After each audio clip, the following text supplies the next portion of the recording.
चोर सरकार सिंहदरबार जलाउँछु। एउटा भाउजूलाई केही भयो भने सरकार गिर्छ, केही हुनुहुँदैन। अर्को भाउजूलाई केही भयो भने सिंहदरबार जल्छ। प्रसव व्यथामा छटपटेको महिला आफ्नो श्रीमती छटपटिँदा मेयर साहब छटपटिनु कुनै अनौठो थिएन। जुन सरकार, जुन विपक्ष, जुन संसद आफ्नो देशको सोभरेन्टी, टेरिटोरियल इन्टिग्रिटीको रक्षा गर्न सक्दैन, त्यस्ता संसद जनतालाई चाहिँदैन, देशलाई चाहिँदैन। त्यस्ता सरकार पनि देशलाई चाहिँदैन, त्यस्ता विपक्ष पनि देशलाई चाहिँदैन। यो राज्यले तिमीमाथि गरेको यो विद्रोही त फासिजममा के हुन्छ? हिटलर र मुसोलिनीले के गरेको थियो? सत्ता पनि कब्जा गर्ने, सडक पनि कब्जा गर्ने। भारतका विरुद्धमा छक्कै छक्का हानुस् नेपालले भनेर आशा गरेर हुन्छ। एउटा अन्तर्राष्ट्रिय स्टेडियममा लाइट हाल्दैन सरकार। अन्तर्राष्ट्रिय रूपमा बेजेत कमाउनु पर्छ। स्टेडियम बनाउँदैन, काहीँ पनि भने जस्तो स्टेडियम बनाउँदैन। बनाउँछ भैँसे पार्टीतिर मुख्यमन्त्रीहरू काठमाडौँमा आवेला सुत्नका लागि आलिशान महल। कस्तो खालको लोकतन्त्र हो, कस्तो खालको परिवर्तन हो यो? भारतका क्रिकेट खेलाडीका कप्तान रोहित शर्माले एक वर्षमा 27 करोड आम्दानी गरिरहँदा नेपालका क्रिकेट खेलाडी कप्तान रोहित पौडेलको 7,20,000 भन्दा बढी छैन। सुविधा र पारिश्रमिकले तोकिएको पुरस्कार नदिने, क्रिकेट खेलाडीलाई दिने भनिएको रुपियाँ पैसा अहिलेसम्म किन रोकेर राखिएको छ? यो त्यो रकम कसले नपठाओ, त्यो पठाउन अविलम्ब माग गर्दछु। यो सरकारसँग, प्रधानमन्त्रीसँग, खेलकुद मन्त्रीसँग कसले नपठा। थियौ बाचा किन जब निभाउन सक्दैनौ भने, देखायौ किन आशा जब पुरा गर्न सक्दैनौ भने, तिम्रा मिठा र चिल्ला बातमा हामी भुलेका थियौँ, भोको र नाङ्गो पेटमा हामी क्रिकेट खेलेका थियौँ। ती खेलाडीहरूलाई जम्मा 5,000 हातमा थमाइन्छ, जम्मा 5,000।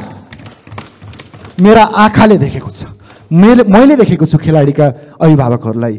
ती खेलाडीहरूले एक छाक खाएर त्यो 5,000 जोगाएर ब्याट किनेको मैले देखेको छु।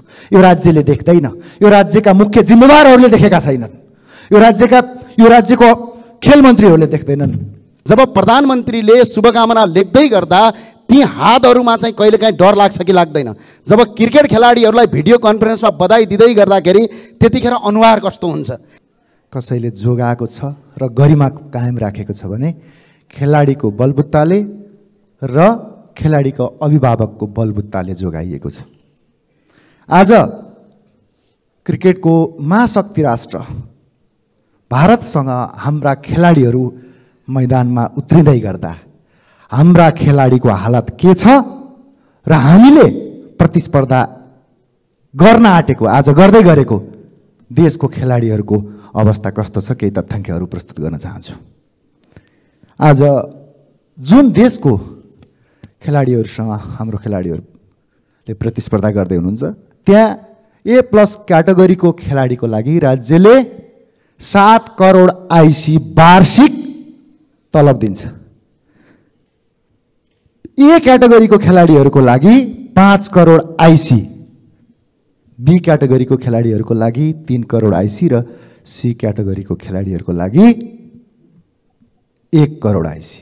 बङ्गलादेशले A+ क्याटेगोरीको खेलाडीहरूको लागि $57,000 वार्षिक पेमेन्ट गर्छ। B क्याटेगोरीको लागि 43,000, C क्याटेगोरीको लागि 28,000। हाम्रा खेलाडीहरूलाई कति छ? A क्याटेगोरीको लागि 60,000, B क्याटेगोरीको लागि 45,000, C क्याटेगोरीको लागि जम्मा 30,000। यो डाटा प्रस्तुत गरिरहँदा लाजलाई पनि लाज लाग्यो होला, लाजलाई पनि लाज लाग्यो होला। यत्रा दशकसम्म खेल क्षेत्रको विकासका लागि भनेर गरिएका भाषणहरू, ती भाषणहरू सुन्दै गरेका युवा पुस्ताले किन खिचिट्युरी नगरून्? प्रधानमन्त्रीले खेलाडीहरूलाई शुभकामना दिनुभएको थियो अघिल्लो खेलमा। नागरिक समाज र युवाले त यति धेरै खिचिट्युरी गर्नुभयो, किन नगर्ने? यही तथ्याङ्क, यही हालतले गर्दा गरे। यहाँ एउटा अन्तर्राष्ट्रिय स्टेडियममा लाइट हाल्दैन सरकार। अन्तर्राष्ट्रिय रूपमा बेजेत कमाउनु पर्छ। स्टेडियम बनाउँदैन, काहीँ पनि भने जस्तो स्टेडियम बनाउँदैन। बनाउँछ भैँसे पार्टीतिर मुख्यमन्त्रीहरू काठमाडौँमा आवेला सुत्नका लागि आलिशान महल। कस्तो खालको लोकतन्त्र हो, कस्तो खालको परिवर्तन हो यो? यत्रा दशकमा एउटा स्टेडियम बनाउन नसक्ने मुख्यमन्त्री काठमाडौँ आवेला सुत्नका लागि बनाएको त्यो महल हेरौ त, त्यो दरबार हेरौ त। आज मैले खेलाडीहरूलाई जो आफ्नै बलबुत्तामा सङ्घर्ष गरेर यो गरिमामय यो प्रतियोगितामा भाग लिँदै गरेका खेलाडीहरूलाई मैले यो गरिमामय सदनबाट मात्र हार्दिक सल्युट मात्रै भन्न सकेको छु। आगामी दिन यस्तै खालका व्यतिथि अझै फेरि अर्को छ। कुनै पनि खेलकुद क्षेत्रको आधार स्तम्भ भनेको घरेलु खेलकुद हुन्छ। घरेलु खेलकुदको हालत कस्तो छ? कहिलेकाहीँ हुन्छ 3-4 वर्षमा प्रतियोगिता, ती खेलाडीहरूलाई जम्मा 5000 हातमा थमाइन्छ। जम्मा 5000 मेरा आँखाले देखेको छ। मैले देखेको छु खेलाडीका अभिभावकहरूलाई। ती खेलाडीहरूले एक छाक खाएर त्यो 5000 जोगाएर ब्याट किनेको मैले देखेको छु। यो राज्यले देख्दैन, यो राज्यका मुख्य जिम्मेवारहरूले देखेका छैनन्, यो राज्यको खेल मन्त्रीहरूले देख्दैनन्।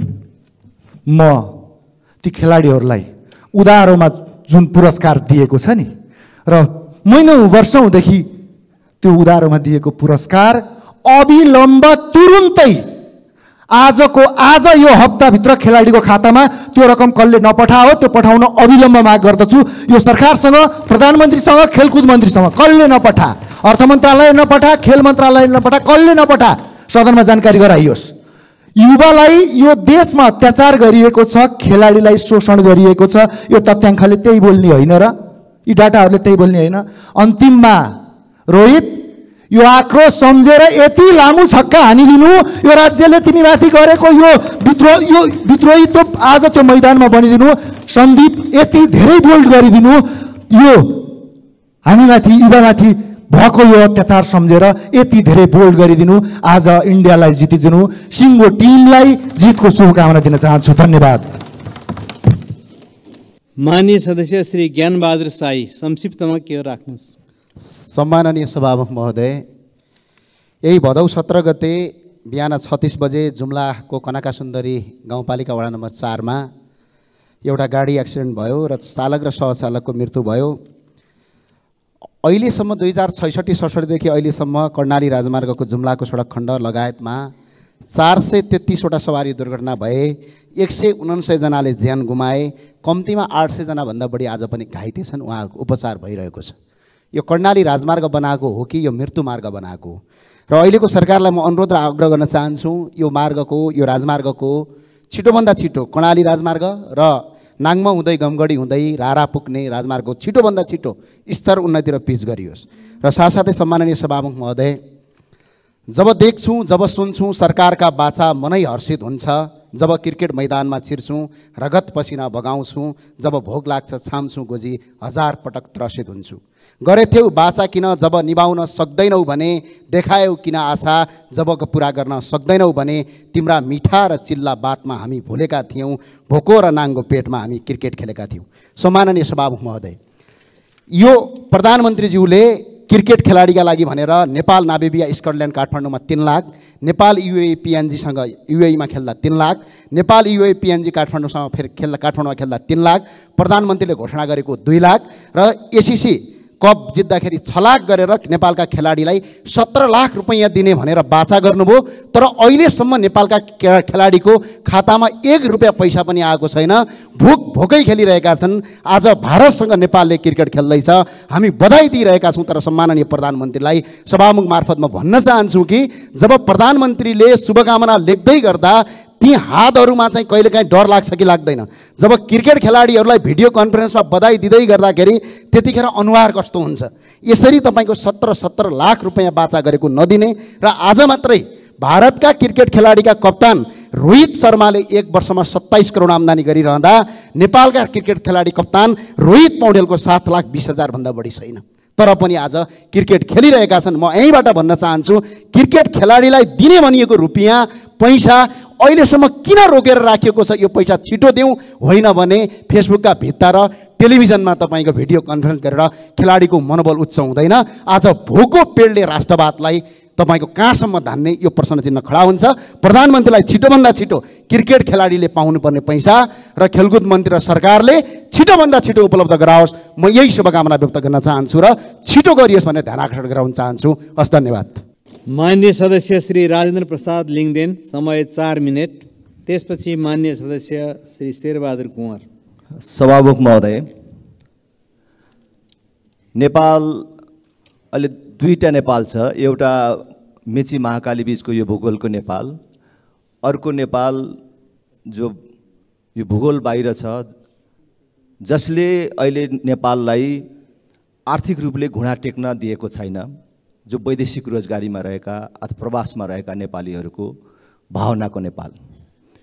केही दिन अगाडि मैले खास गरी नेपाली कामदारहरू रहेको अथवा ठुलो सङ्ख्यामा नेपाली कामदारहरू रहेको क्षेत्र साउदी अरब र युएई को भ्रमण गर्ने र त्यहाँ नेपाली कामदारहरूसँग साक्षात्कार गर्ने मौका प्राप्त गरेको थिएँ।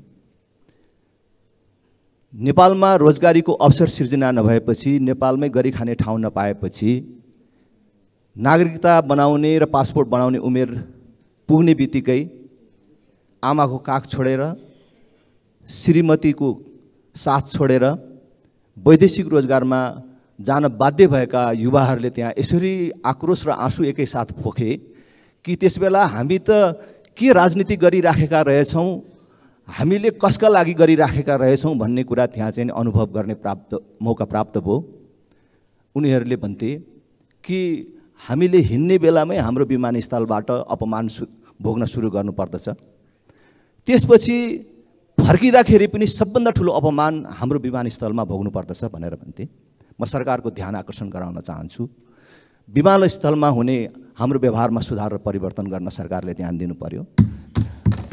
त्यति मात्र होइन, ती वैदेशिक रोजगारीमा जाने युवाहरूको समस्यालाई प्राथमिकतामा राखेर सरकारले कार्ययोजना बनाउनु पर्यो। र मुख्य रूपमा त्यहाँ जाने युवाहरूको गुनासो थियो कि अहिले समस्याको रूपमा रहेको भनेको भिजिट भिसामा जाने मानिसहरू, अर्को सप्लाई भिसामा जाने मानिसहरू र घरेलु कामदारको रूपमा जानेहरूको सबभन्दा ठुलो समस्या देखियो। र मलाई पनि लागेको छ, म सरकारलाई बडो सकारात्मक हिसाबले सुझाव दिन चाहन्छु कि यो सप्लाई भिसामा जुन हामीले अनुमति दिन्छौँ जानको लागि, यो श्रम मन्त्रालयले मात्रै यो चाहिँ नि स्वीकृति बन्द गरिदियो भने मात्रै पनि धेरै मानिसको कल्याण हुने रहेछ। अब भिजिट भिसामा जाने मानिसहरू म स्वयं लागेर पनि कतिलाई त्यहाँ उद्धार गर्नमा चाहिँ सहयोग गर्नु पर्यो। साथैमा आइपुगे म फसेँ भनेर भिजिट भिसामा जाने मानिसहरूलाई सेटिङको आधारमा विमानस्थलबाट छुट दिने, कुनै व्यक्तिले अथवा कुनै बिचौलियाले इसारा गरेको र सूची दिएको आधारमा पैसा तिर्ने मानिसहरू 2 लाख 2.5 लाखसम्म तिर्ने मानिसहरू छिरेर जान पाउने, अनि उता गएपछि बिजोग हुनुपर्ने जुन अवस्था छ, त्यो भिजिट भिसामा जानेलाई कि सजिलै बिना पैसा जान दिनु पर्यो, कुनै बिचौलियाको माध्यम प्रयोग नगरिकन कि पूर्ण रूपले रोक्नु पर्यो, त्यस्तो अवस्था छ। त्यसकारणले त्यो मात्रै होइन। मान्य सदस्य श्री जनार्दन शर्मा, संक्षिप्त वाक्य छ, राख्नुहोस्। सम्मान्य सभामुख महोदय, यही भाद्र 17 गते रुकुम पश्चिम चौरजारी नगरपालिका केन्द्र भई हाउरी सहितको वर्षाले ठुलो जनधनको क्षति भएको छ। 4:30 बजे चौरजारी नगरपालिका वडा नम्बर 6 घरतीगाँडा आधारभूत विद्यालयमा पढी फर्कदै गर्दा खरे खोलामा एकाएक आएको बाढीले रत्नबहादुर बुढाथोकीका 8 वर्षीय छोरा मनोज बुढाथोकी र 4 वर्षीय छोरी भावना बुढाथोकीको खरे खोलाले बगाएर मृत्यु भएको छ। सर्वप्रथम म मृतक बालबालिकाप्रति हार्दिक श्रद्धाञ्जली अर्पण गर्दै शोक सन्तप्त परिवारप्रति संवेदना व्यक्त गर्न चाहन्छु। र त्यसै गरी जाजरकोटको मा चट्याङ परि एकजनाको मृत्यु भएको छ र चौरजारी वडा नम्बर 1, 2, 3, 6, 12, 8 लगायतका समग्र पालिकाभरि सल्यानको केही भाग र जाजरकोटको केही भागमा यो हावाहुरी सहितको अविरल वर्षाका कारणले त्यहाँको मुख्य बाली, किसानको मुख्य बाली मकै बाली हो, मकै बाली पूर्ण रूपले नष्ट भएको छ र ठुलो क्षति भएको छ। घरका टिनका छाना भएका घरका छानाहरू उडाएर क्षति गरेको छ। उक्त क्षतिबारे आवश्यक राहत र क्षतिपूर्तिका लागि स्थानीय सरकारले पहल गरिरहेको छ, प्रदेश सरकारले पनि आफ्नो ठाउँमा पहल गर्नेछ र विशेष गरी सङ्घीय सरकारको क्षतिपूर्तिका लागि राहतको लागि म ध्यान आकर्षण गराउन चाहन्छु। धन्यवाद। माननीय सदस्य श्री अब्दुल खान, संक्षिप्तमा राख्नुहोस्। सम्माननीय सभामुख महोदय, पछिल्लो एक दशकमा मेरो आफ्नै गृह जिल्ला बर्दियाको नेपाल भारत सीमा क्षेत्रबाट 35वटा सीमा स्तम्भ हराएका छन्। गत साउन 28 गते बबई नदीमा आएको बाढीले गुलरिया नगरपालिका वार्ड नम्बर 10 स्थित 671/7 नम्बरको पिलर गायब भएको छ। यसरी विभिन्न समयमा आएको बाढीले एउटै जिल्लाको 35वटा पिलर बगाउँदा पनि विगतदेखि अहिलेसम्मका सरकारले किन मौन बसेका छन्? सभामुख महोदय, के ती सीमा क्षेत्रमा लेखाजोखा र जाँच पडताल त्यहाँका सर्वसाधारण नागरिकले गर्ने हो कि सरकारले गर्ने हो? यस सम्बन्धी निकायले किन तदारुकता देखाउँदैन? सभामुख महोदय, वास्तविक राष्ट्रियताको सवालमा सरकार किन चुक्दैछ? त्यसकारण सीमा स्तम्भ बनाउने, बगाउने र हराउने कारणको निदान र मर्मत सम्भार गर्नुपर्ने सीमा स्तम्भको तत्काल काम सुरु गर्न म माग गर्दछु। सम्माननीय सभामुख महोदय, आज हाम्रो देश विभिन्न तबकामा भइरहेको भ्रष्टाचारको कारणले देश तबाहीको अवस्थामा छ। नीतिगत भ्रष्टाचारदेखि उपभोक्ता समितिसम्म ककटेल बनेको छ। आज अख्तियार क्षेत्र, न्यायिक क्षेत्र, शिक्षा स्वास्थ्य क्षेत्र, खेलकुद क्षेत्र सबै गम्भीर घाइते अवस्थामा रहेका छन्। सभामुख महोदय, कारण राजनीतिक शक्तिको भागबण्डामा हुने राजनीतिक नियुक्तिको कारणले हो। त्यसकारण यी नियुक्तिहरू लोकसेवा मार्फत गरियोस् भनी म जोडदार रूपमा माग गर्दछु। धन्यवाद। मान्य सदस्यहरू, अब शून्य समयको कार्यक्रम प्रारम्भ हुन्छ। शून्य समयमा बोल्न चाहनुहुने मान्य सदस्यहरूको लागि 1 मिनटको समय निर्धारण गरिएको छ। सर्वप्रथम मान्य सदस्य श्री भगवती चौधरी।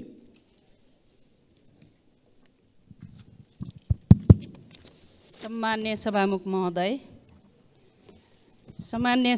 महोदय, सुनसरी जिल्लामा डेङ्गु सबभन्दा मलाई लाग्छ देशभरकै जनसङ्ख्यामा 11,628 भन्दा बढी सङ्क्रमित, त्यसमा पनि रेकर्डेडमा, नन रेकर्डेड अथवा गाउँघरमा।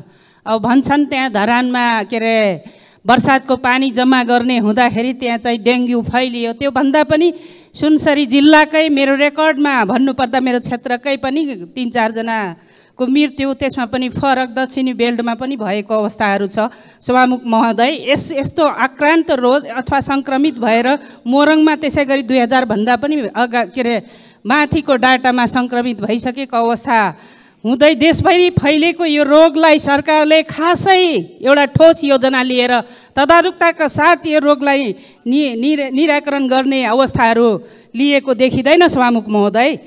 त्यसरी नै सभामुख महोदय, स्थानीय निकायहरूको यो बीचमा चाहिँ अब स्थानीय निकायले आफ्नो कर। मान्य सदस्य श्री भानुभक्त जोशी। सम्माननीय सभामुख महोदय, हामी यो सदनमा शून्य समयमा धेरै कुराहरू उठाइरहेका छौँ, तर मलाई के लागिरहेको छ भने अहिलेसम्म शून्य समयमा उठाएका जनताका समस्याहरूलाई सरकारले खासै सुन्ने गरेको देखिँदैन। मैले पहिलेदेखि बारम्बार उठाउँदै आएँ, बझाङ जिल्लाको एउटा पालिका यस्तो छ अहिलेसम्म सडक सञ्जालले छोएको छैन। हामीले भन्यौँ सडक सञ्जालले नछोएको गाउँपालिकाहरूलाई अलि महत्त्व दिनु पर्यो, सरकारलाई ध्यान दिनु पर्यो भन्यौँ, ध्यान दिएन। सरकारको नीति छ प्रत्येक पालिकामा बैङ्क स्थापना गर्ने भन्ने। मलाई लाग्छ देशका सबै पालिकामा बैङ्क स्थापना भइसकेका छन् होला। बझाङ जिल्लाको साइपाल गाउँपालिकामा हामीले धेरै पटक हारगुहार गर्दा राष्ट्र बैङ्कसँग भन्दा, अर्थ मन्त्रालयसँग भन्दा अहिलेसम्म साइपाल गाउँपालिकामा बैङ्क स्थापना भएन, खाद्य डिपोको व्यवस्था भएन। त्यसको साथसाथै अस्ति सुन्यौँ हामीले बझाङ जिल्लामा नुन पाउनका लागि मान्छेले 2-3 दिन लाइनमा बस्नुपर्ने अवस्था। माननीय सदस्य श्री मनिष झा। सम्मानीय सभामुख महोदय, आज नेपालको राष्ट्रिय टोली क्रिकेट टोली एसिया कप प्रतियोगिता अन्तर्गत भारतसँग खेलिरहेको छ। यसको लागि हाम्रो राष्ट्रिय टोलीलाई शुभकामना। साथै माननीय ज्ञानेन्द्र शाहीज्यूले उठाउनु भएको प्रसङ्ग र प्रश्नहरूमा मेरो पनि समर्थन छ। अर्को प्रसङ्ग जनकपुर रेलवेमा जिएमको नियुक्ति नभएको कारणले गर्दाखेरि इन्धन उपलब्ध गराउन नसकेर रेलवे बन्द हुने अवस्थामा पुग्दैछ र यस्तो अवस्थामा मन्त्रालय, नेपाल सरकार लगायत सम्बन्धित निकायहरूको ध्यानाकर्षण गराउन चाहन्छु। जनकपुर रेलवे ऐतिहासिक र त्यहाँको स्थानीय दैनिकीसँग जोडिएको, प्रत्यक्ष जोडिएको एउटा साधन हो। त्यसैले गर्दा त्यो बन्द हुन नपरोस् र बन्द नहोस् र त्यो एकदमै निन्दनीय र लाजलाग्दो कुरा हुनेछ भनेर नेपाल सरकारको ध्यानाकर्षण गराउन चाहन्छु। धन्यवाद। माननीय सदस्य श्री महेश कुमार बर्तौला। सामान्य सभामुख महोदय, यो सरकार माटोको तोरमा जस्तो भयो। सामान्य सभामुख महोदय, आय पनि छैन, आथु पनि छैन। विगत 4 वर्षदेखि यो देशका 1,50,000 भन्दा बढी नागरिकहरूले कोरोना बापत कोरोनाको बिमा गरे। त्यस बापतको 11 अर्ब रकम आजसम्म प्राप्त गर्न सकेका छैन। सरकारलाई कुनै त्यसको चासो छैन, सरकार छैन, कुम्भकर्ण निन्द्रामा पर्यो। त्यसकारण सभामुख महोदय, विशेष रुलिङ होस्, तत्काल ती बिमितहरूले पाउनु पर्ने रकम सरकारबाट प्राप्त होस्। अर्को सन्दर्भ मकवानपुरको इन्द्र सरोवर ताल, त्यो मानव निर्मित ताल हो। त्यहाँ 104 मेगावाट बिजुली उत्पादन हुन्छ। त्यो ताल जहाँ 85 लाख घनमिटर पानी, आज त्यो पानी करिब 62 लाख घनमिटर कायम छ। बाँकी 23 लाख घनमिटर बराबरको त्यो पानी हुनुपर्ने जमिन, हिलो माटो, बगर यी इत्यादिले चाहिँ भरिएको अवस्था छ। तत्काल म नेपाल सरकारको ध्यानाकर्षण गर्न चाहन्छु, त्यो तालको सरसफाइ, त्यसको संरक्षण। माननीय सदस्य श्री महेश बस्नेत। सम्माननीय सभामुखज्यू, नेपाल सरकार अन्तर्गत नेपाल चिया विकास निगमको स्वामित्वमा रहेको तथा इलाम र झापा जिल्लामा रहेको 8वटा चिया बगान र कारखाना निजीकरणका नाममा सङ्घाई भन्ने समूहलाई लिजमा दिएको 25औं वर्ष भयो। यस अवधिमा चिया बगानको दुर्दशा भएको छ भने पुरातात्विक महत्त्वका चिया कारखानाका यन्त्र उपकरणहरू गायब गरिएको छ। चिया बगानमा कार्यरत मजदुरहरूको रोजगारी कटौती गरिएको छ भने इलाम जिल्लाका बगान र कारखानामा कार्यरत मजदुरहरूलाई सरकारले निर्धारण गरेको दैनिक ज्याला उपलब्ध नगराई सस्तोमा काम गर्न बाध्य गरिएको छ।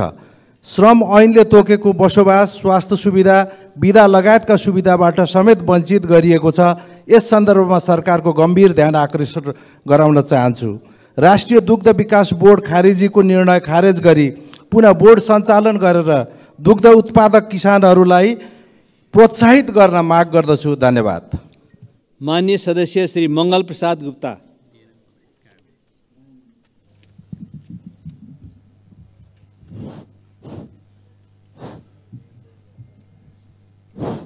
सम्माननीय सभामुख महोदय, अद्यावधि बेरोजी रु 5,87,34 करोड़ मध्ये हालसम्म स्थानीय तहतर्फ 1,72,060 करोड़ बाँकी देखिन्छ। सङ्घीय सरकार तथा प्रदेश सरकार तर्फ संसदमा लेखा समिति रहने व्यवस्था रही। उक्त समितिमा बेरोजी छलफल गर्ने व्यवस्था रहेकोमा स्थानीय तहतर्फ उक्त बेरोजी फर्स्यौट प्रक्रिया तथा विधि सम्बन्धमा कानुनमा समेत प्रश्न भएकोले र कार्यविधि समेत सङ्घीय सरकारबाट नगरेको कारणले स्थानीय तहहरू अनभिज्ञ समेत रहेको हुँदा बेरोजी बढ्दै गएकोले सरकारको ध्यान आकर्षण जरुरी छ। धन्यवाद। माननीय सदस्य श्री मन्जु शर्मा अन्सारी।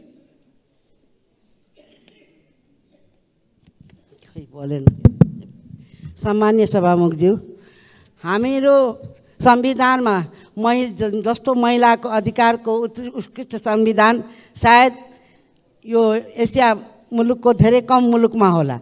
तर तैपनि थ्योरीमा चाहिँ नि महिला अधिकारको धेरै कुराहरू हाम्रो संविधानमा उल्लेखिन्छ, तर प्र्याक्टिकलमा चाहिँ नि त्यो केही पनि भइरहेको छैन।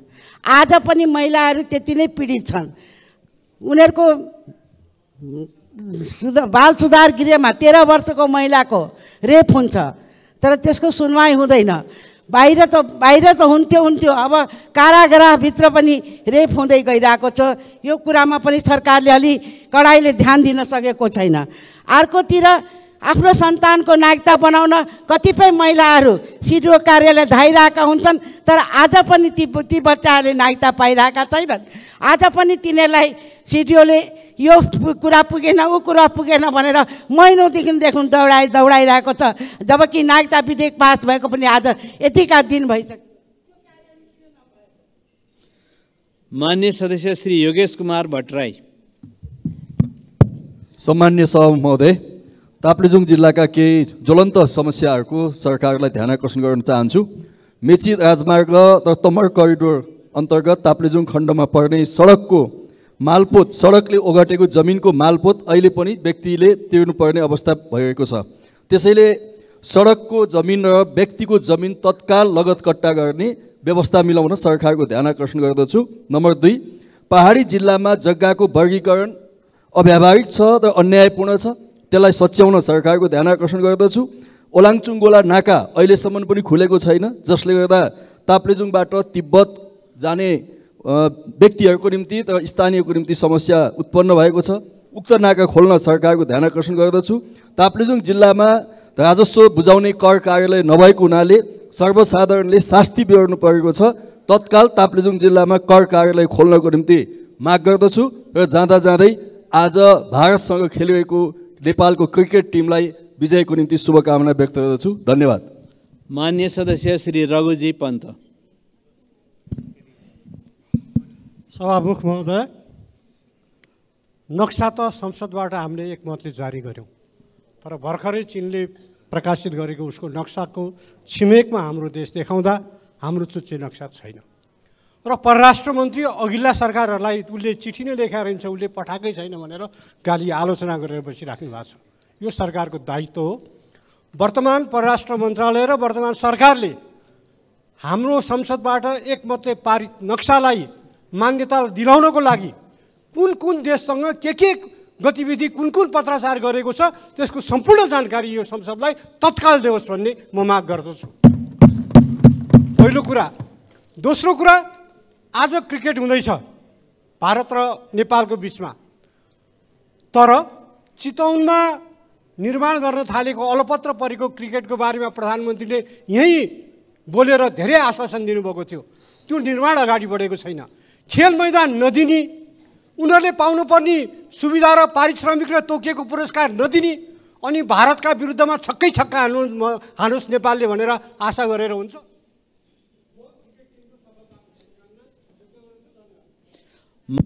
सम्मान्य सभामुख महोदय, हामी कस्ता सङ्घीय लोकतान्त्रिक गणतन्त्र चलाइराखेका छौँ। एउटा कार्यकारीले भन्छ वर्षात सक्ने बित्तिकै लाखौँ जनता सडकमा उतार्छु, अर्को कार्यकारी एक स्टेप बढेर भन्छ हामी सिंहदरबार जलाउँछु।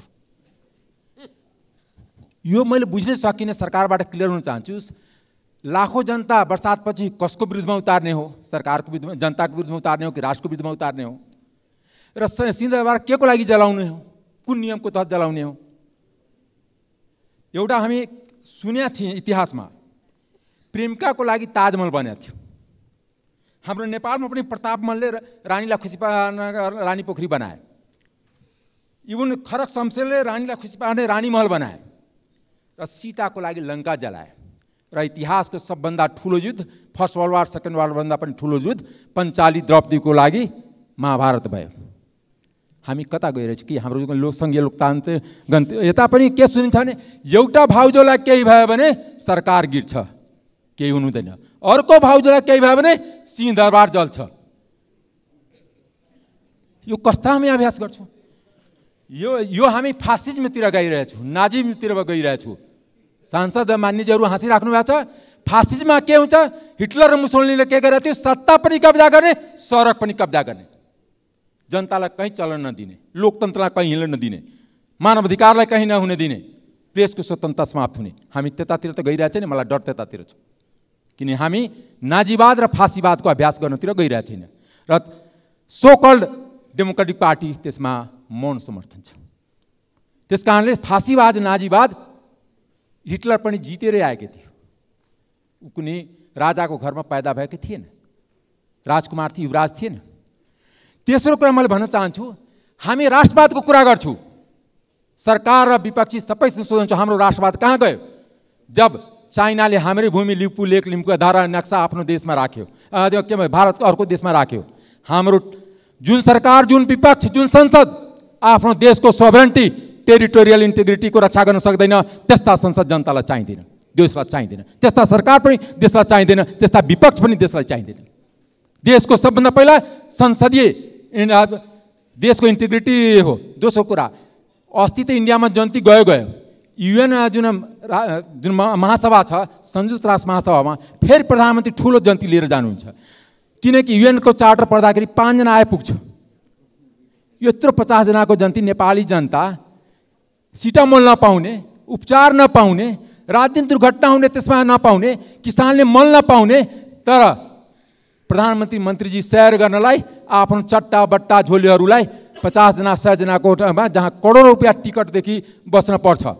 यसको लागि हामीले सरकारको जवाब चाहन्छौँ कि यत्रो ठुलो जन्ती किन जाने, त्यसको उपलब्धि के? जस्तै अस्ति पनि भारतकोमा त्यत्रो जन्ती गयो, तर उपलब्धि केही पनि भएको छैन। यदि सरकारले भन्छ भने उपलब्धि गराउँ। अहिलेसम्म विद्युतको ट्रेड भएको छैन, ट्रेड एग्रिमेन्ट भएको छैन। समय सकियो। हस्, धन्यवाद। सम्माननीय सभामुख महोदय, आज म केही कुराहरू आफ्नो भनाइ बुदागत रूपमा राख्ने अनुमति चाहन्छु। मलाई संविधानको धारा 103 मा लेखिएको जुन व्यवस्था छ, त्यो व्यवस्थामा यस सदनभित्र संसदका सदस्यलाई बोल्ने पूर्ण वाक स्वतन्त्रता छ भन्ने कुरा मलाई ज्ञान छ। त्यही अभिव्यक्ति दिने क्रममा संविधानको अधीनमा रहेर अभिव्यक्ति दिएका माननीय श्री ईश्वरी देवी देउपानेले चाहिँ गत भाद्र 7 गते जुन अभिव्यक्ति दिएर बाहिर निस्कने क्रममा उहाँलाई प्रतिपक्ष दलका एकजना मान्यज्यूले यही सदनको लबी कक्षभन्दा अलिकति पर चाहिँ जुन व्यवहार गर्नुभयो, जुन उहाँले नमिठो शब्दहरू बोल्नुभयो, उहाँले धाक धम्की दिनुभयो, त्यसको म घोर भत्सना गर्न चाहन्छु। म उहाँलाई के पनि अनुरोध गर्न चाहन्छु भने उहाँ जस्तो संसद बुझेको मान्छेले संसदमा उठेको प्रश्न संसदबाटै प्रतिवाद गर्ने ज्ञान उहाँमा रहेनछ। त्यसकारण उहाँको त्यो ज्ञानको कमी भएकोमा माननीय ईश्वरी देवी नेउपानेज्यूले उहाँलाई क्षमादान गरिदिनु हुन विनम्र अनुरोध गर्दछु। नम्बर 2, अर्को यस सम्मानित सदनमै गत भदौ 6 गते एकजना प्रतिष्ठित माननीयज्यूले एउटा अभिव्यक्ति दिनुभयो, गर्वका साथ दिनुभयो। जुन अभिव्यक्ति उहाँले भन्नुभएको कुरा, नेपाल सरकारका इमानदार प्रहरीहरूले मलाई केही सूचना दिएका छन्, म उहाँलाई सलाम गर्छु। देशभक्त प्रहरीहरूलाई म उहाँहरूलाई चाहिँ धेरै सम्मान गर्छु भनेर अभिव्यक्ति दिनुभयो। जुन अभिव्यक्तिप्रति मेरो गम्भीर ध्यानाकर्षण भएको छ, किनकि नेपाल सरकारले सुन तस्करी जस्तो नेपाल सरकार बादी हुने मुद्दामा अनुसन्धानकै क्रममा रहेको अवस्थामा केही मन पर्ने माननीयलाई मात्रै गोप्य सूचना चुहावट गर्न मिल्छ कि मिल्दैन? यस्तो चुहावट गर्ने प्रहरी कर्मचारीलाई कारबाहीको दायराभित्र ल्याउँछ कि ल्याउँदैन भनेर नेपाल सरकारको गृहमन्त्रीलाई पनि म प्रश्न गर्न चाहन्छु। नम्बर 3 मा चाहिँ अहिले भर्खर आएको जुन बालेन्द्र शाहजीको अभिव्यक्तिप्रति मेरो पनि ध्यानाकर्षण भएको छ। मैले सोचेको थिएँ उहाँले यो प्रसङ्गमा देशभरिका सुत्केरी पीडामा छटपटेका महिलाहरूको विषयमा बोल्नुहुन्छ भन्ने मैले सोचेको थिएँ, तर उहाँले गत शनिबार राति उहाँ सवार हुने गाडीमा उहाँको धर्मपत्नी पनि सुत्केरी नै भएको अवस्थामा सवार गएको गाडी चाहिँ प्रहरीले चेक जाँच गर्ने क्रममा केही ढिला भएछन्। त्यो ढिला हुँदा मेयर साहबलाई पनि के भएछन्, एकदम पीडा भएछन्। त्यो स्वाभाविक पनि थियो।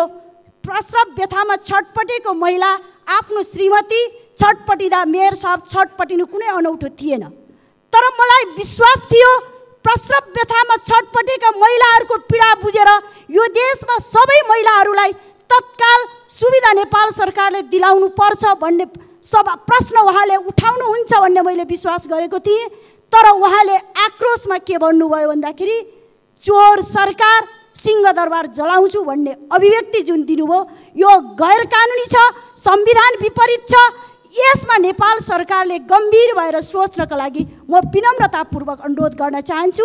म यही सन्दर्भमा सुत्केरी महिलाहरूकै विषयमा मेरो जिल्लाको पनि प्रसङ्ग जोड्न चाहन्छु। गत 6 महिना भित्रमा मेरो 2 जना सुत्केरी महिलाहरूको ज्यान गइसकेको छ। कर्णालीका धेरै महिलाहरूको ज्यान गइरहेको छ। नेपाल सरकारले राष्ट्रपति महिला उत्थान कार्यक्रम अन्तर्गत सुत्केरी महिलाहरूको चाहिँ एयरलिफ्टबाट उद्धार गर्ने व्यवस्था गरेको छ। मेरो सिन्धुली जिल्लामा सबै नगरपालिका सबै पालिकामा यो सुविधा छैन। ग्याङलेक गाउँपालिकामा मात्रै एयरलिफ्टबाट सुत्केरी महिलाहरूलाई उद्धार गर्ने व्यवस्था रहेछ, गरेको छ नेपाल सरकारले। तर त्यो ग्याङलेक गाउँपालिकालाई मात्र नभएर मेरो सिन्धुली जिल्लाका धेरै सुत्केरी महिलाहरू बाटैमा ज्यान गुमाएको अवस्था छ। त्यसकारण त्यस्ता सबै महिलाहरूलाई नेपाल सरकारले मेरो जिल्ला मात्रै नभएर सिङ्गो नेपालभरिका महिलाहरूको ज्यान जोखिममा हुने भएकोले उद्धार गरियोस् भनी माग राख्दै मेरो आफ्नो भनाइ यही अन्त गर्न चाहन्छु। धन्यवाद। सभामुख महोदय, नेपाल अहिले 2टा नेपाल छ। एउटा मेची महाकाली बीचको यो भूगोलको नेपाल, अर्को नेपाल जो यो भूगोल बाहिर छ, जसले अहिले नेपाललाई आर्थिक रूपले घुँडा टेक्न दिएको छैन। जो वैदेशिक रोजगारीमा रहेका अथवा प्रवासमा रहेका नेपालीहरूको भावनाको नेपाल। केही दिन अगाडि मैले खास गरी नेपाली कामदारहरू रहेको अथवा ठुलो सङ्ख्यामा नेपाली कामदारहरू रहेको क्षेत्र साउदी अरब र UAE को भ्रमण गर्ने र त्यहाँ नेपाली कामदारहरूसँग साक्षात्कार गर्ने मौका प्राप्त गरेको थिएँ। नेपालमा रोजगारीको अवसर सिर्जना नभएपछि, नेपालमै गरी खाने ठाउँ नपाएपछि नागरिकता बनाउने र पासपोर्ट बनाउने उमेर पुग्ने बित्तिकै आमाको काख छोडेर, श्रीमतीको साथ छोडेर वैदेशिक रोजगारमा जान बाध्य भएका युवाहरूले त्यहाँ यसरी आक्रोश र आँसु एकैसाथ पोखे कि त्यसबेला हामी त के राजनीति गरिराखेका रहेछौँ, हामीले कसका लागि गरिराखेका रहेछौँ भन्ने कुरा त्यहाँ चाहिँ अनुभव गर्ने मौका प्राप्त भयो। उनीहरूले भन्थे कि हामीले हिँड्ने बेलामै हाम्रो विमानस्थलबाट अपमान भोग्न सुरु गर्नुपर्दछ, त्यसपछि फर्किँदाखेरि पनि सबभन्दा ठुलो अपमान हाम्रो विमानस्थलमा भोग्नुपर्दछ भनेर भन्थे। म सरकारको ध्यान आकर्षण गराउन चाहन्छु, विमानस्थलमा हुने हाम्रो व्यवहारमा सुधार र परिवर्तन गर्न सरकारले ध्यान दिनु पर्यो। त्यति मात्र होइन, ती वैदेशिक रोजगारीमा जाने युवाहरूको समस्यालाई प्राथमिकतामा राखेर सरकारले कार्ययोजना बनाउनु पर्यो। र मुख्य रूपमा त्यहाँ जाने युवाहरूको गुनासो थियो कि अहिले समस्याको रूपमा रहेको भनेको भिजिट भिसामा जाने मानिसहरू, अर्को सप्लाई भिसामा जाने मानिसहरू र घरेलु कामदारको रूपमा जानेहरूको सबभन्दा ठुलो समस्या देखियो। र मलाई पनि लागेको छ, म सरकारलाई बडो सकारात्मक हिसाबले सुझाव दिन चाहन्छु कि यो सप्लाई भिसामा जुन हामीले अनुमति दिन्छौँ जानको लागि, यो श्रम मन्त्रालयले मात्रै यो चाहिँ नि स्वीकृति बन्द गरिदियो भने मात्रै पनि धेरै मानिसको कल्याण हुने रहेछ। अब भिजिट भिसामा जाने मानिसहरू म स्वयं लागेर पनि कतिलाई त्यहाँ उद्धार गर्नमा चाहिँ सहयोग गर्नु पर्यो, साथैमा आइपुगे म फसेँ भनेर। भिजिट भिसामा जाने मानिसहरूलाई सेटिङको आधारमा विमानस्थलबाट छुट दिने, कुनै व्यक्तिले अथवा कुनै बिचौलियाले इसारा गरेको र सूची दिएको आधारमा पैसा तिर्ने मानिसहरू 2 लाख 2.5 लाखसम्म तिर्ने मानिसहरू छिरेर जान पाउने अनि उता गएपछि बिजोग हुनुपर्ने जुन अवस्था छ, त्यो भिजिट भिसामा जानेलाई कि सजिलै बिना पैसा जान दिनु पर्यो, कुनै बिचौलियाको माध्यम प्रयोग नगरिकन कि पूर्ण रूपले रोक्नु पर्यो, त्यस्तो अवस्था छ।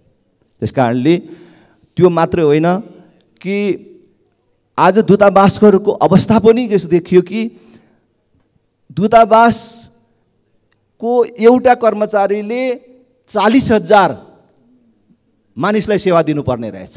UAE र साउदी अरबको हाम्रो कामदारहरूको सङ्ख्या र त्यहाँको दूतावासको कर्मचारीको सङ्ख्यालाई हेर्दाखेरि भनेपछि जसले सबभन्दा धेरै राजस्व प्रत्यक्ष रूपमा पनि पठाउँछ, रेमिटेन्स पनि सबभन्दा धेरै पठाउँछ, ती देशको राजदूतावासहरूको अवस्था अत्यन्तै दयनीय छ। क श्रेणीको योगदान दिने दूतावासहरूलाई त्यहाँ निम्न स्तरको जुन व्यवहार र प्राथमिकता सरकारले दिएको छ त्यसमा सुधार गर्न एकदमै जरुरी भएको कुरा म सरकारलाई ध्यान आकर्षण गराउन चाहन्छु र वैदेशिक रोजगारमा रहेका युवाहरूको समस्या अध्ययन गर्न र समस्या समाधान गर्न उच्च प्राथमिकता राखेर एउटा विशेष कमिसन गठन होस् भन्ने माग गर्न चाहन्छु। धन्यवाद। सम्माननीय सभामुख महोदय, हामी कस्ता सङ्घीय लोकतान्त्रिक गणतन्त्र चलाइराखेका छौँ। एउटा कार्यकारीले भन्छ बर्सात सक्ने बित्तिकै लाखौँ जनता सडकमा उतार्छु, अर्को कार्यकारी एक स्टेप बढेर भन्छ हामी सिंहदरबार जलाउँछु। यो मैले बुझ्न सकिनँ, सरकारबाट क्लियर हुन चाहन्छु। लाखौँ जनता बर्सातपछि कसको विरुद्धमा उतार्ने हो? सरकारको विरुद्धमा, जनताको विरुद्धमा उतार्ने हो कि राष्ट्रको विरुद्धमा उतार्ने हो? र सिंहदरबार के को लागि जलाउने हो? कुन नियमको तहत जलाउने हो? एउटा हामी सुनेका थियौँ इतिहासमा, प्रेमिकाको लागि ताजमहल बनेको थियो। हाम्रो नेपालमा पनि प्रतापमलले रानीलाई खुसी पार्न रानी पोखरी बनाए। इभन खरक शमशेरले रानीलाई खुसी पार्ने रानी महल बनाए र सीताको लागि लङ्का जलाए। र इतिहासको सबभन्दा ठुलो युद्ध, first world war, second world भन्दा पनि ठुलो युद्ध पञ्चाली द्रौपदीको लागि महाभारत भयो। हामी कता गइरहेछ कि हाम्रो सङ्घीय लोकतान्त्रिक यता पनि के सुनिन्छ भने एउटा भाउजूलाई केही भयो भने सरकार गिर्छ, केही हुनु हुँदैन। अर्को भाउजूलाई केही भयो भने सिंहदरबार जल्छ। यो कस्ता हामी अभ्यास गर्छौँ? यो हामी फासिज्मतिर गइरहेछौँ, नाजिमतिर गइरहेछौँ। सांसद मान्यजीहरू हाँसिराख्नु भएको छ। फासिज्ममा के हुन्छ? हिटलर र मुसोलिनीले के गरेको थियो? सत्ता पनि कब्जा गर्ने, सडक पनि कब्जा गर्ने, जनतालाई कहीँ चलन नदिने, लोकतन्त्रलाई कहीँ हिँड्न नदिने, मानवाधिकारलाई कहीँ नहुन दिने, प्रेसको स्वतन्त्रता समाप्त हुने। हामी त्यतातिर त गइरहेको छैन। मलाई डर त्यतातिर छ, किन हामी नाजीवाद र फासीवादको अभ्यास गर्नतिर गइरहेको छैन। र सो कल्ड डेमोक्रेटिक पार्टी त्यसमा मौन समर्थन छ। त्यस कारणले फासीवाद, नाजीवाद हिटलर पनि जितेरै आएकै थियो। ऊ कुनै राजाको घरमा पैदा भएको थिएन, राजकुमार थियो, युवराज थिएन। तेस्रो कुरा मैले भन्न चाहन्छु, हामी राष्ट्रवादको कुरा गर्छौँ, सरकार र विपक्षी सबै सोध्छौँ हाम्रो राष्ट्रवाद कहाँ गयो? जब चाइनाले हाम्रै भूमि लिम्पू लेक, लिम्पू धारा नक्सा आफ्नो देशमा राख्यो, के भयो भारतको अर्को देशमा राख्यो। हाम्रो जुन सरकार, जुन विपक्ष, जुन संसद आफ्नो देशको सोभरेन्टी, टेरिटोरियल इन्टिग्रिटीको रक्षा गर्न सक्दैन, त्यस्ता संसद जनतालाई चाहिँदैन, देशलाई चाहिँदैन। त्यस्ता सरकार पनि देशलाई चाहिँदैन, त्यस्ता विपक्ष पनि देशलाई चाहिँदैन। देशको सबभन्दा पहिला संसदीय देशको इन्टिग्रिटी हो। दोस्रो कुरा, अस्ति त इन्डियामा जन्ती गयो, युएन जुन महासभा छ, संयुक्त राष्ट्र महासभामा फेरि प्रधानमन्त्री ठुलो जन्ती लिएर जानुहुन्छ, किनकि युएनको चार्टर पढ्दाखेरि 5 जना आइपुग्छ। यत्रो 50 जनाको जन्ती नेपाली जनता सिटामोल नपाउने, उपचार नपाउने, रात दिन दुर्घटना हुने त्यसमा नपाउने, किसानले मल नपाउने, तर प्रधानमन्त्री मन्त्रीजी सैर गर्नलाई आफ्नो चट्टा बट्टा झोलीहरूलाई 50 जना 100 जनाको जहाँ करोडौँ रुपियाँ टिकटदेखि बस्न पर्छ। यसको लागि हामीले सरकारको जवाब चाहन्छु कि यत्रो ठुलो जन्ती किन जाने? त्यसको उपलब्धि के? जस्तै अस्ति पनि भारतमा त्यत्रो जन्ती गयो, तर उपलब्धि केही पनि भएको छैन। यदि सरकारले भन्छ भने उपलब्धि गराउँ। अहिलेसम्म विद्युतको ट्रेड भएको छैन। ट्रेड एग्रिमेन्ट भएको छैन। समय सकियो। हस्, धन्यवाद। 3 मिनट, त्यसपछि मान्य सदस्य श्री प्रभु शाह। सभामुख महोदय, सरकारले नेपाल आयल निगमलाई पेट्रोलियम पदार्थमा मूल्य वृद्धि गराएको देश र जनताको हितमा नभएको हुँदा सो मूल्य वृद्धि अविलम्ब फिर्ता गराउन संसदबाट निर्देशन दिनु जरुरी छ। पेट्रोल र डिजेलको मूल्य वृद्धिले ढुवानी बढ्ने र मूल्य सबै वस्तुको मूल्य बढ्ने छ। खाना पकाउने ग्यासको मूल्य वृद्धि 235 रुपियाँ प्रति सिलिन्डर गरिएको नेपाली जनताको हितमा छैन। नेपालले खुल्ला सिमानामा भूमि भारततर्फ गर्ने गरी बनाइएको सीमा नक्सा, स्ट्रिप नक्सालाई स्वीकार गर्नुहुन्न, तत्काल खारेज गर्नुपर्छ। नेपालको भूमि नेपालमै पर्ने गरी नयाँ स्ट्रिप नक्सा बनाउनु जरुरी छ। लिम्पियाधुरा लिपुले कालापानी समेटिएको 2077 साल जेठ 31 गते संसदबाट पारित भएको नेपालको नक्साबारे नेपाल सरकारले संयुक्त राष्ट्र सङ्घ लगायत अन्तर्राष्ट्रिय समुदायलाई नक्सासहित परिपत्र गरेको हो कि होइन? गरिएको भए परिपत्र सदनमा पेश हुनु पर्यो, नगरिएको भए नगर्ने प्रधानमन्त्री र मन्त्रीहरूमाथि कारबाहीको लागि संसदले एउटा छानबिन समिति गठन गर्नु पर्यो। सभामुख महोदय, सरकारमा गएका दलहरूबीच विश्वविद्यालयका पदाधिकारीहरू भागभन्दा हुँदा कलेजहरू राम्रोसँग चलिरहेका छैनन्। कलेज भर्नाको बेला तालाबन्दी हुने, घरखेत बेचेर नेपाली विद्यार्थीहरूलाई खरबौँ रुपियाँ बोकाई लाखौँ विद्यार्थी विदेश अध्ययनमा पठाउने, परिणाम नेपालका 500 कलेज विद्यार्थी अभावमा बन्द हुने अवस्थामा छन्। दक्षिणतर्फ भारतको सिमानामा विद्यार्थी भर्ना गराउन 200वटा नयाँ नर्सिङ, अहेबर, थेरापी सम्बन्धी कलेज स्थापना भएको पनि समाचार छ। वीर अस्पताल, टिचिङ अस्पताल, पाटन अस्पताल लगायत प्रदेश अस्पतालहरूमा प्रत्येक अस्पतालमा 400 जना नर्सिङ, एचए, थेरापी सम्बन्धी अध्ययन गराउन सकिन्छ, तर 40 जना मात्र पढाइन्छ र सबै विद्यार्थीलाई विदेश पठाउने यो किन हुन्छ?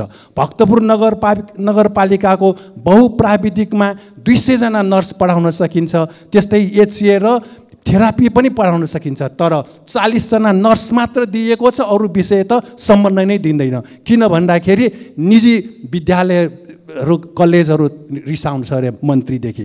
यसरी निजीलाई पोस्ने काम गर्दा आज सरकारले व्यापार गर्नुहुन्न, उद्योग गर्नुहुन्न भनेकै कारण सुन तस्करी भएको हो। सुन तस्करीको दोष निजी क्षेत्रलाई व्यापार गर्न दिने प्रधानमन्त्री र मन्त्रीहरू नै हुन्। टिकापुरको गायत्री आधारभूत विद्यालयलाई मर्ज गरिएको विरोधमा स्थानीय जनता अदालतमा उजुर हाल्दैछन्। सङ्घ, प्रदेश र स्थानीय तहमा सरकार गठन हुनु के सरकारी विद्यालय बन्द गराउनको लागि हो? यसतर्फ स्थानीय जनप्रतिनिधि र सरकारको ध्यान जानु जरुरी छ। सभामुख महोदय, कञ्चनपुरको बेलकोट नगरपालिकाको बीच फाँटमा राखेका मुक्त कमैया बस्तीमा विद्यालय छैन, अस्पताल छैन, सरसफाइ छैन, बाटोघाटो छैन। र सभामुख महोदय, प्रदेश प्रमुख र प्रदेश मुख्यमन्त्रीहरूको काठमाडौँ आउँदा सुत्नको लागि बनाइएका ती भवनहरूमा सरकारका विद्यार्थी, हाम्रा विद्यार्थी सङ्गठनहरूलाई कार्यालय खोल्न दिए नयाँ पुस्ताको लागि छलफल गर्ने र देशको भविष्यबारे छलफल गर्ने ठाउँ उपलब्ध हुनेछ। अबको 2-3 महिनामा सरकारको नेतृत्व परिवर्तन हुने